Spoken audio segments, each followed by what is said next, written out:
it's really important to me that women feel empowered by this information, but they're still able to use their intuition. And I know, Natalie, you've been so good at that throughout your entire pregnancy about, okay, I know the science, but I also want to honor my body's cravings and what it's communicating to me. So then you can start to pick and choose the tools that work for you and make it your own. Perfect. Casey, welcome to the Bossbabe podcast. Thank you so much for having me. I'm so excited to be here. So, for anyone that is not familiar with you and your work, can you give us a bit of background into you and how you got into what you do right now? Sure. So my background started a little unconventional. I went the finance and marketing route in school, and I went to New York for a few years and pursued that.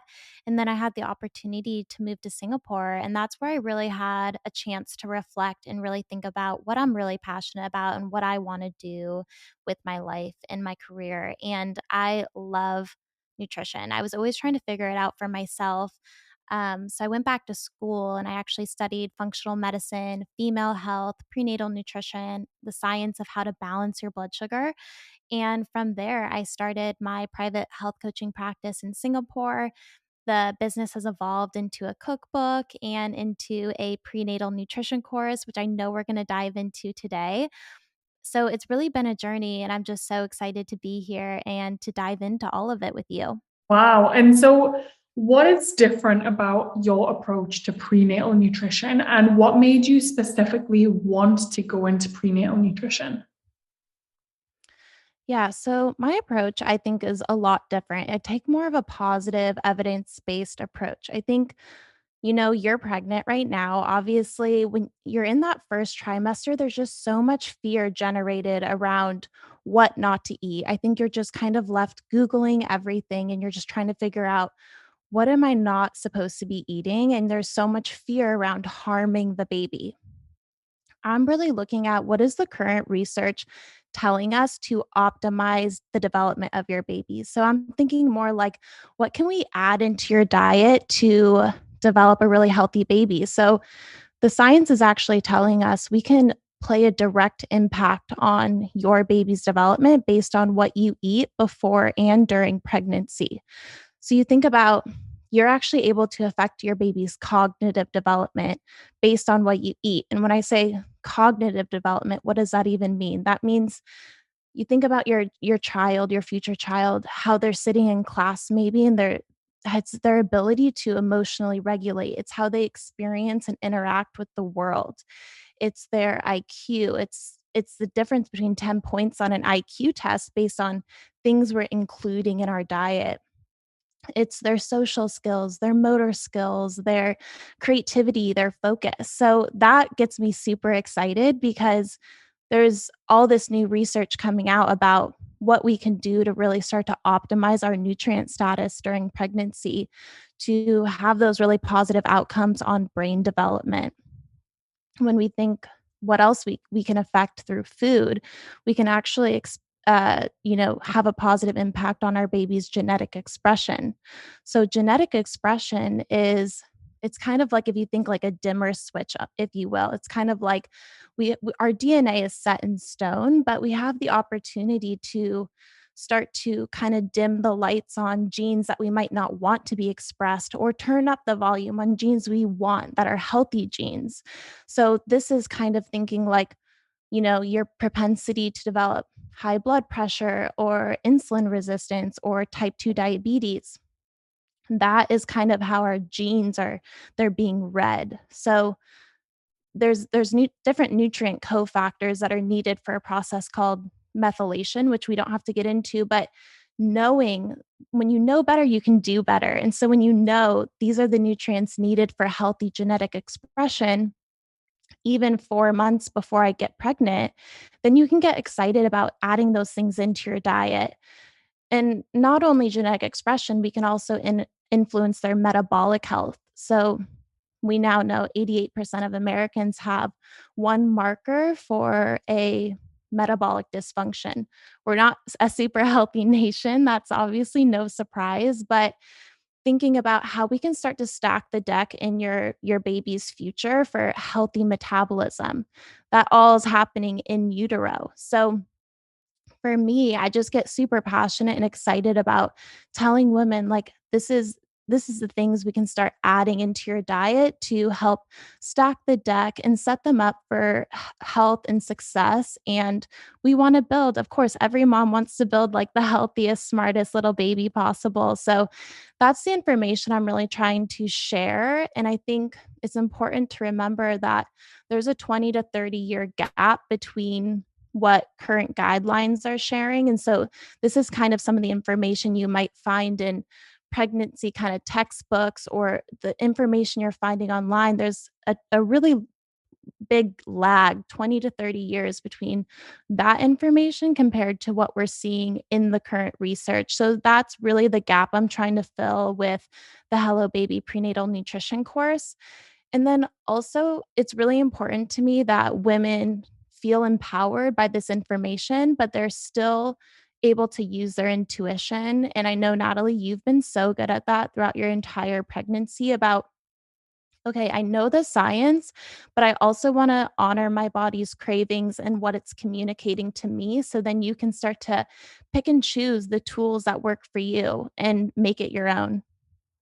Yeah, I know. And that's really why I was drawn to what you do, because I felt like in my first trimester, I picked up a bunch of books and I was seeing a ton of resources on Instagram, and they were all, you should eat this, you should be doing this. And for me, my first trimester was really difficult and I was nauseous 24/7. I didn't feel great. And for me, if I was just getting calories in, I was happy. And of course, I was staying away from the things that I know are really harmful, those bad oils and things like that.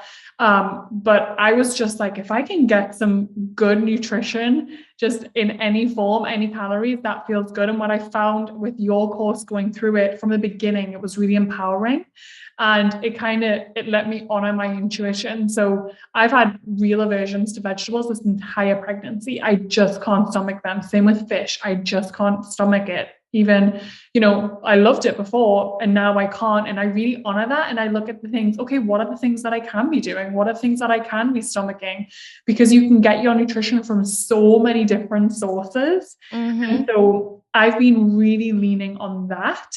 And that's worked so well for me. And that's I think just such a great approach. It's your body is feeling these aversions for a reason. You're wanting certain foods for a reason. So are you still getting all the nutrition that you need and your baby needs? And do you feel good about the food you're eating? Because when you're in that cycle of this is bad for me, I'm sure it does even more harm Mhm. than if you're like, you know what, this is what I need, this is what my baby needs right now, I'm good. So I love that you do that.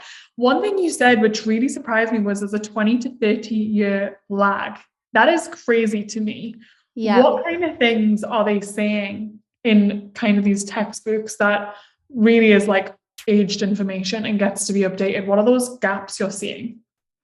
Yeah, it takes such a long time to change public policy, so that's why there's such a big gap, but I think I can go back to even sharing, like, why I even started this course, and it really came back to one of my clients who was vegetarian, and she would eat eggs, dairy, and fish before pregnancy, but then she eliminated them during pregnancy. And I asked her why. I go, why are we eliminating those foods now? And she had read online that fish, there's a 12-ounce maximum that we're supposed to be hitting because there's that mercury toxicity effect that she was worried about. And then she was worried about foodborne illnesses from eggs and dairy. And so we kind of just started to go through. It's like, okay, well, what is the actual risk associated? We really need to start putting that in perspective and actually understanding do we actually need to fear these foods? I think we need to question that a lot more than we do.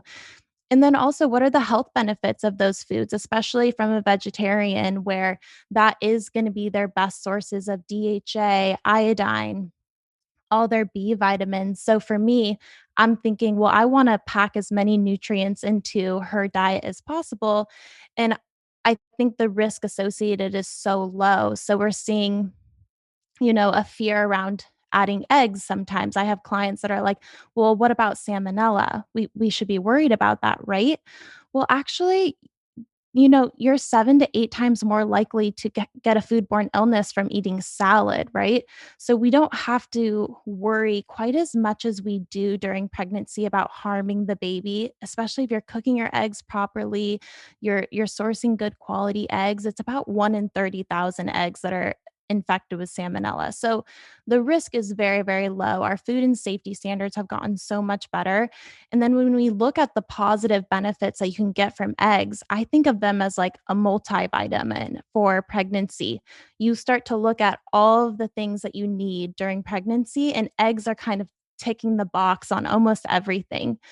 94% of women aren't getting enough choline, and choline is a nutrient that maybe a lot of us haven't heard of, but we've definitely heard of folic acid and folate, and we can definitely get into the differences between those. But choline is just as important for pregnancy as folate. So, and a lot of us aren't getting enough of it. And eggs are the number one food source in the American diet. So, if we're removing those completely, we're probably starting to see some nutrient deficiencies. If you can't tolerate eggs, of course, I always offer different ways to get your choline in your diet. Grass-fed liver is actually the other best place to get it from a real food source, but of course, you can always supplement. So we're always, like, looking at what do you feel comfortable with? What feels good for you in your diet, but then still meeting all of your nutrient needs. But I would say those are kind of the big gaps I'm seeing is there's still a lot of fear around eating nutrient dense foods like protein, dairy, fish.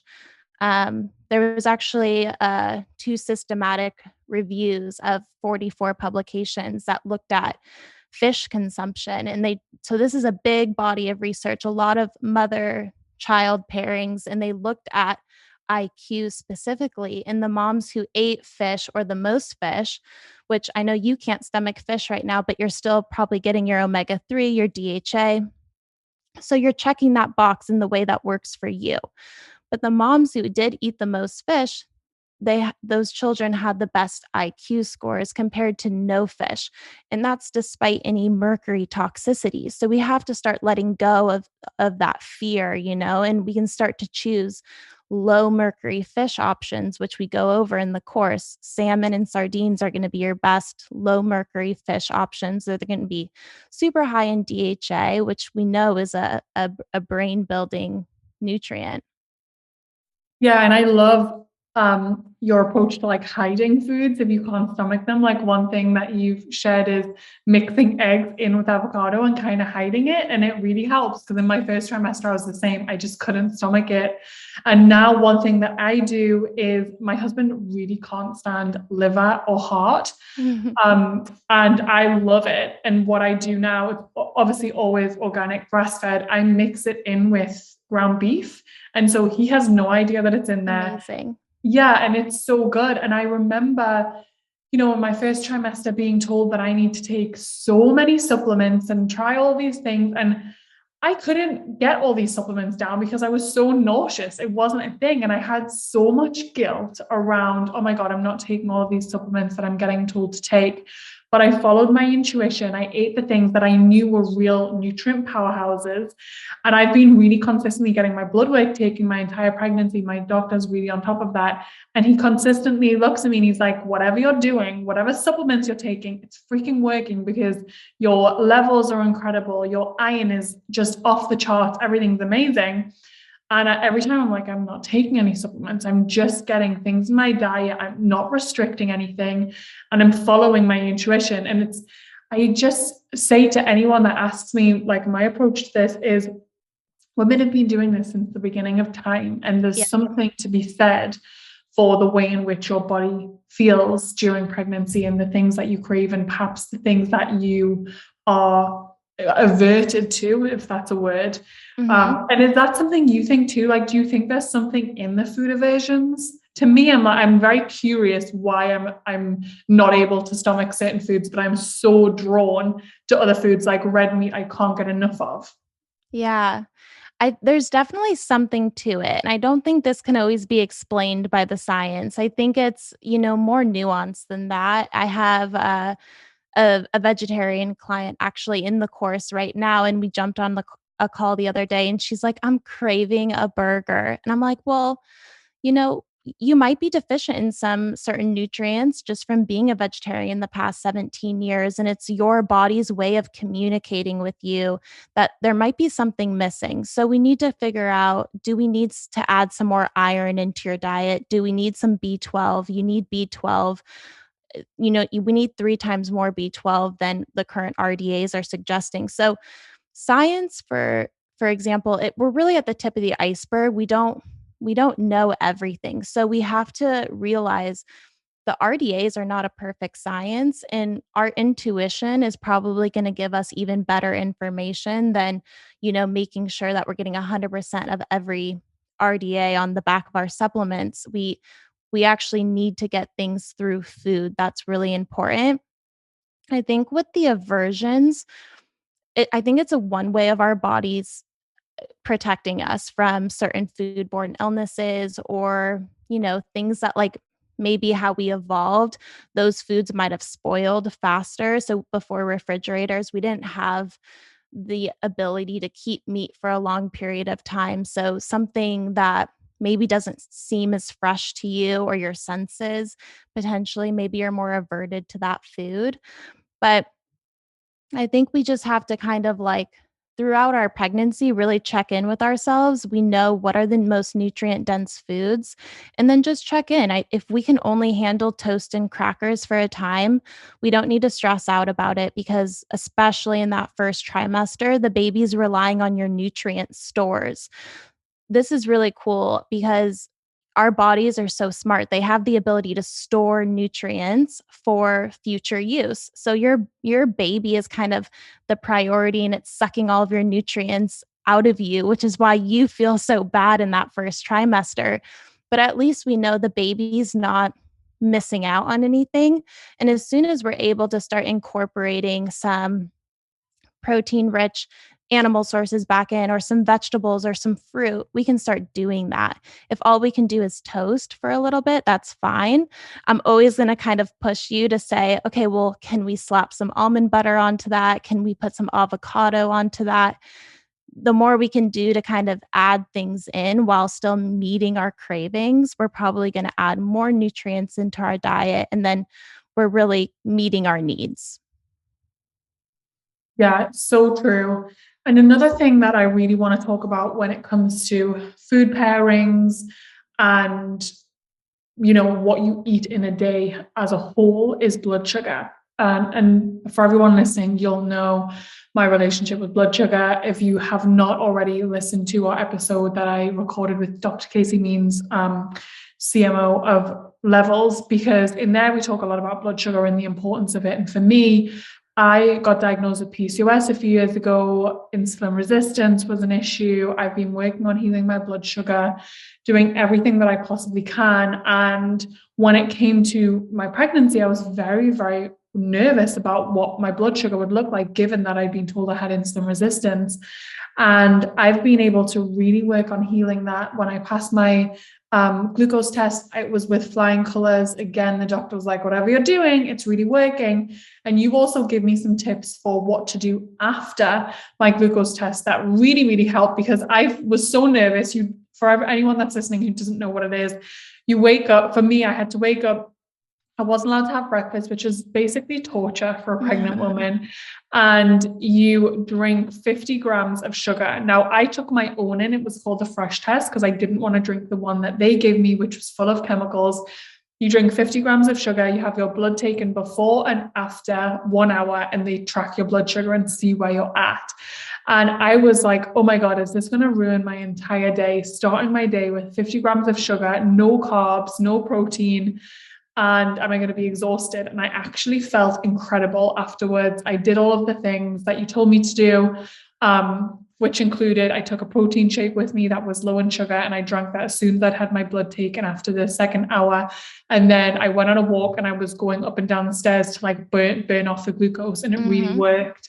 So, can you share a few more tips on managing blood sugar spikes that are going to happen, whether it's your glucose test or your baby shower, or you just want that slice of cake, which you get to Yeah. have, and what it looks like to really balance that? Because I really can attest to that being a needle mover. Yeah, I think it's absolutely important for everyone that's listening. So, whether you're pregnant or not, or you're just trying to conceive, or you've even passed your glucose tolerance test, you're not off the hook. Like, we all need to start to think a little bit more about balancing our blood sugar. And we can do that in a way where we're still able to go enjoy the dessert table at the baby shower. That's really exciting. But there's little hacks that we can start to implement. So, leading up to your glucose tolerance test, making sure that you get really good sleep the night before, making sure you're staying super hydrated. If our fluids and our blood volume is dehydrated, that's kind of increasing the concentration of sugar, and it makes it a little bit harder for our bodies to deal with that big amount of sugar in one sitting. So staying super hydrated, getting that little workout in either before or after, that's really going to start to help balance you back out, because the muscle contracting is actually basically it's helping you make room in your muscles for more sugar. So if you want to kind of bookend both ends of the glucose tolerance test with a walk or a little mini workout walking the stairs, that's going to be really helpful for kind of getting you off that blood sugar roller coaster, because your muscles are kind of like sponges to soak up that extra sugar and able to deal with it a lot better. I think for people that are really unsure of what their blood sugar levels look like, I think it is a really nice experiment to do something like a levels, which is a continuous glucose monitor for 2 weeks before pregnancy, during pregnancy, whenever. I'm not pregnant yet, but I'm looking to get pregnant within the next year. And this is something I'm really doing to help prepare my body for pregnancy, because you can manage your blood sugar. So if anyone tells you, you have insulin resistance and there's nothing you can do about it, that's a complete lie. I've had women go through the course that had PCOS, and they were also like you, like pretty fearful, and they were worried, but they got pregnant. They passed the glucose tolerance test with flying colors, and they had healthy babies. So, this is not something that we can't manage. We have control over it, which makes me feel excited, because there's so much out of our control that we need to let go of during pregnancy. But balancing our blood sugar is something that we can actually, make a real impact on. And that starts with just little choices. So trying to avoid naked carbs. So instead of going into the baby shower with just eating a banana for breakfast, we really want to do something that's going to balance our blood sugar before we get there. So having maybe an egg scramble with some avocado, that's going to be setting us up for success once we get there, because if you go into the baby shower with high blood sugar, it's going to compound on itself, and it gets that blood sugar roller coaster going even further and farther, so the crashes are much more intense. So I would say go into it with balanced blood sugar. Um, Enjoy the dessert table for sure. Try to get some protein, fiber, some healthy fat while you're there. And then after the baby shower, I would say grab a few girlfriends and go for a little walk around the block. That's going to help start to stunt and mute that crash that you're going to feel when you come back down, and it's going to kind of start to level things out, which is really helpful, because then you kind of are starting to not feel all those really bad side effects of coming down from a crash, which is going to feel like anxious, cravings, tired. You're just going to feel super lethargic. So those are some of my few little tips for kind of starting to balance your blood sugar and learn more about it. Yeah, and again, it's moving away from the fear, right? Because the fear is, people telling you all over Instagram that you need to be doing XYZ because they're selling things that help you do XYZ. And they put so much fear in. I know I can speak to that when I had PCOS. They put so much fear in how difficult it might be to get pregnant, how difficult it might be to balance your blood sugar. And your approach is no, it's manageable. There are definitely things that you can do, and you've seen different things happen. And that's what I want anyone listening to get out of this podcast is that you have the choice and you can look on the optimistic side and know that you have tons of options. There are so many different things that you can do, and everyone's journey is different. But I hope people take away from mine that just because the doctor said one thing or coaches on Instagram said another doesn't mean that's your truth. And if you can find someone that you really resonate with, that you can learn from, who does have that optimistic point of view, it makes a big, big difference. So speaking of, getting pregnant and all the work that kind of goes in beforehand, can we talk a little bit about what kind of things someone could be doing before they get pregnant to set themselves up for success? That was something that I was trying to be really, really conscious of before I got pregnant, is my diet, things I was putting into my body, what I was actually supplementing with. So what would you say for anyone that's in that phase right now? For sure. So I have a 10-part fertility guide on my website. It's totally free and you can go download it. I think that's a really good starting point for kind of starting to check the boxes. But I think anyone that's thinking about trying to conceive in the next year, it's never too early to start making little swaps and start kind of getting your lab work done, seeing where you're at. So when I start working with a client that is looking to prepare and optimize her fertility, I want her to go to her doctor and get a few labs run just so we can start to make any necessary changes. If you get a Genova Nutri Eval, that's going to give you a really comprehensive look at your nutrient status. And then we can correct things before we even go into pregnancy, which in my mind, I'm thinking that's going to help you hopefully have a few less of those uncomfortable symptoms in the first trimester. So if we can go into it feeling like we've really optimized your nutrient stores, that's a great place to be. Specifically, I want to look at vitamin D. Vitamin D is really important for egg quality, it's important for ovulation, it's important for hormonal balance, it's important for healthy fetal development and preventing miscarriage. So I want to make sure your levels are at an optimal level, which would be the 40 nanograms per milliliter. So something above that, that's a really good base point. That's something we want to correct before pregnancy if we can. If we can't, it's totally fine. We can correct it during pregnancy as well. But that's something a lot of women are deficient in vitamin D and not getting enough because we're all sitting inside. We all have sunscreen on. We're not living on the equator probably. So that's really easy to correct before pregnancy. Another thing I would like to look at is probably get a comprehensive look at your thyroid panel. This isn't going to affect every woman, but if you do have overt hypothyroidism that's not being treated, that's also a risk factor for miscarriage. So I'm looking at trying to prevent these things ahead of pregnancy when we can. The other thing I would think about is maybe as soon as things start running out, like if your lotion bottle runs out, can we start to replace things with cleaner alternatives? This is going to help support your hormonal balance. We know there's a lot of toxins and things in our environment, and we can't protect ourselves from everything, but we can control the little things that we're putting on our skin. If we think about our skin and why these toxins and chemicals can actually enter the bloodstream, you have to think like a nicotine patch, for example. If you put that on your arm, the nicotine actually gets into your bloodstream. So our skin absorbs and those toxins can get into our bloodstream. So it's not to generate fear, it's more just to give you the information so that you can start to swap things out as they run out. I never want someone to think, "Oh my gosh, I have to get rid of everything in my house and replace all the plastic right away." It's more like, "Okay, let's just as things run out, we start making choices that are a little bit more elevated, a little bit more clean." And this is going to support you throughout your entire pregnancy. And even once your baby enters the world, like I know for you, Natalie, a big priority was getting the water filter.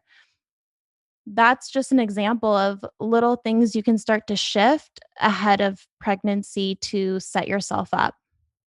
I love that approach of when something runs out, go replace it versus go and buy all of these new things, go and stress about it. I love that you said when it runs out, start replacing it. That is such a good approach to take. And it takes the fear again completely out of it, where there's just so much of it going around. So I really, really love that. Let's talk a little bit about your course. And I also want to pick your brain from a business owner perspective on scaling a course because you've done that so, so well. But can you tell people a bit about your course? Obviously, I'm doing it. I've been doing it for a really long time. I've shared it like a million times with people because I've really loved it. And again, it has helped me navigate. And I'm not the kind of person that follows things very linear, like in a linear way, like going in and doing it week by week. What I've really been doing is going in and seeing what's alive for me this week, what I really want to learn about. And so I completed it a lot faster that way, but I was focusing on, okay, right now I feel like I need to focus on my blood sugar, or this week I want to learn about protein. I'm feeling called to learn about protein.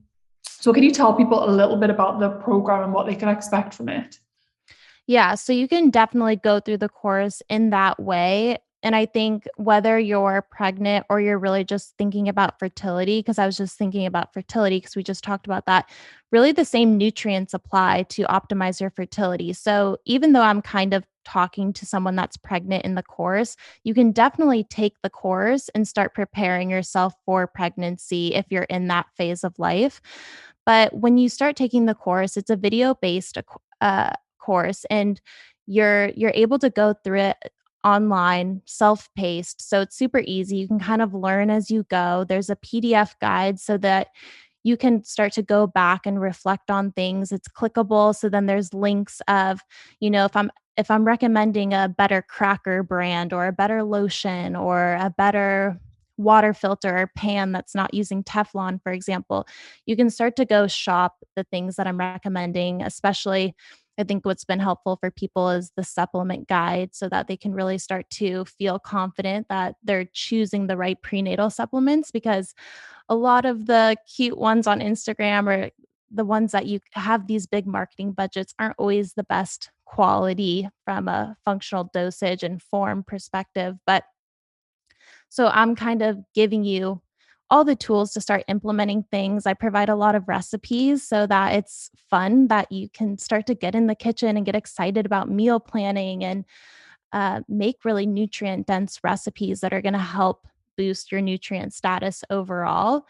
And then a new feature we just launched is monthly coaching calls, which is really exciting. And it's a lot like this conversation. It's a lot about, okay, well, I do have an intolerance to eggs, or, I'm in another country. Where do you get this prenatal? And I can start kind of giving people a little bit more uh, personalized approach. It's a group coaching call, but you can always just kind of ask your personal questions, and then I can really be there to support you through every stage. And I also debrief you on the latest research because I'm getting all the latest studies week by week in my email, and there's a lot of new research coming out all the time. So I'm trying to stay on top of that for women. Yeah, I love that. And one thing I also really like that I always love to point out from course creators, because we are big advocates of doing this at Boss Babe, is it's shot and recorded really, really well. It's so high quality. And at Boss Babe, we kind of got fed up of seeing all of those courses that were so low budget. There's nothing wrong with starting like that, but it makes it a lot harder to engage with and complete a course, because for a lot of people, completing a course is really, really difficult in the first place. And so when something is shot with the consumer in mind, and it's high production and it's high quality and it's constantly upgraded and updated, it makes it a lot easier to go through. And so I've personally loved that. So I wanted to call that out because I know as a course creator myself how much work goes into that. And let's talk a little bit about from a business perspective. When did you launch this course, and what have you really found to be helpful for scaling it? Because you've done incredible with that. Thank you so much. So we launched it last year, and I have to say I think that is something that I've really thought about when I went to go develop this course. I didn't wanna cut any corners, and I think for all the women listening, I have to say I am kind of the Boss Babe podcast audience myself. I started listening to Boss Babe podcast 6 years ago when I was building my brand from scratch and bootstrapping it, and I was trying to figure it all out for myself, and I'm a society member as well, so I've gotten a lot of value from your podcast, from the society, and I think that's a really good place to start if you're starting to build a course from scratch. But for me, I think what set me apart and what made me feel excited about developing it is that I knew I wasn't going to cut any corners, and to feel really good about selling it, I had to get obsessed with the topic and providing value to the consumer. So if you have imposter syndrome or you're afraid of selling something, then it's probably like inside of you, you think it's not good enough. And for me, I'm not going to do anything unless I think this is the best on the market. And I know my course is the best on the market because I put everything I had into it. I've seen all my competitors, and I want to go above and beyond and provide more value and care more than anyone else. So if you care the most, then you can feel really good about putting yourself out there and creating a course, whatever your niche is. Um, I would say from a getting it done perspective, booking the videographer was huge for me because that kept me accountable. I'm a one man show over here, one woman show. So I had to book the videographer and put a down payment down. And that's like, okay, we're going to get this done because things are on the line now. And that forces you to really get it done. What about when it comes to selling it? So I totally relate when you put the money down, you're like, okay, we are doing this, we're doing it properly, we're gonna go all in. And when you do that and you record it all before you start selling it, there's a lot of nerves that rack up. What if no one buys it? What if I can't find clients? What's been really effective for you in being able to get your messaging out there and actually make sales on your course? I think one thing that maybe a little hack that people don't realize is you have to come from the approach of it's not just about selling and the revenue, but it's really about the woman on the other side of the computer that you're helping. So I try to think before I get on Instagram, it's like, who is this message for? I want to envision that woman cooking in her kitchen, maybe, feeling really nauseous, but then implementing one of the tips that are in the course and then feeling a lot better. So that's really what drives me. That's my why. And I feel so passionate about this information that women need this. But I think one little hack would be if you're on Instagram, if you get a new follower, you should DM them. So I don't think a lot of people do this, but I always try to come from the approach of caring the most. I'm always interacting with my course members and emailing them and asking them what they think, how I can make the course better, how I can help them. So I've gotten on the phone with a lot of my course members one on one, which isn't part of what I'm selling, but it goes above and beyond, and people are surprised by that, and then they wanna recommend it, and then we build a relationship, and I can continue to evolve the course and make it better year after year for everyone. Yeah, I can attest to that because we've had a lot of Bossbabe members join already, and so many of them come into the society, come into my DMs, and tell me how helpful it's been and how nice it's been to have someone that can answer questions. And I think that really, what you said is really important, and it goes for everyone in business, right? Like, how can you be the best? How can you stand out? How can you make every single client of yours feel seen and not just like another number? That's something that's always been important to us at Boss Babe. And I think it can sometimes get lost in the online space and the online world. And so you really notice the people that don't. And that's been incredible. So tell me a little bit about your business journey then. So how has your business scaled since you decided to jump into it? Since you decided you were going to take the leap, how have things really evolved and what have you learned in that process? Yeah, it's definitely been a journey because I started as a certified functional medicine health coach 6 years ago. So I was building my private practice in Singapore, and then the business really evolved into a cookbook. So I have my cookbook that you can find on my website, and that's all about blood sugar balancing recipes, which has been really fun. That started as an ebook, then it eventually became a physical book. I think that's a really good thing if you ever wanna write a cookbook is to start as an ebook and then let it evolve naturally into a cookbook, and then you can kind of invest that money into making it a physical product. It's a nice way to start. And then the course really evolved from there because I think as I was more passionate about prenatal nutrition because for myself, I'm trying to prepare my body right now. This is a passion for me. It's really close to my heart. I, of course, want to do everything in my power, being a nutrition nerd, to set my future baby up for health and success. So I love learning about this. And so I said, there's so much bad information online. I really want to create a place for women to get the best of the best current research, feel really good about it, have all the recipes at their fingertips. And so that's really kind of the evolution of my business. And so now I'm really focused on supporting my course members and building my business from different perspectives. But at the end of the day, I'm really trying to inspire women to get in the kitchen and get excited about cooking and really take control of their health. I love that so much. Yeah, and I love the idea of if you want to do a cookbook, start with an ebook and see where it goes from there. It kind of goes with everything in business. I just think if you can get like an MVP, a minimum viable product out there, and you can see if there's actually demand, if people are interested, that's a really, really good place to start. And you can build from there. But if you start slow, you're not throwing a ton of money at something, so you've not got too much on the line, you can pivot. And I'm sure you learned in the beginning ways of pivoting, things that really landed, things that didn't, and you got to optimize over time so that when it came to really investing in creating a program, you knew how to teach, you knew the approach to take. Yeah, for any online coach, I think it's nice to start as just a coach for a while. So I had probably 5 years of just working one-on-one with women, diving into the research and really figuring out what works from a scientific approach, but also what works for me and my clients, and then combining those 2 to deliver it in a way that's gonna be the best for most women and having all those different viewpoints of what's worked for this person versus this person and giving more examples and more tools in your toolkit to make things work for you. Yeah, I love that so much.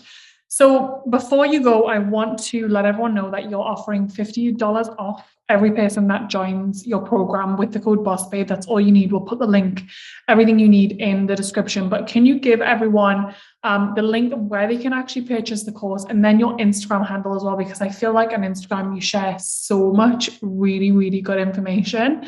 I would love for anyone that's thinking about getting pregnant or is pregnant and wants to learn a little bit more, I would love them to follow you because I've really, really enjoyed following you. And again, it's really empowering. It's not from a scarcity or fear place. And that's something that I've really enjoyed leaning towards in my pregnancy.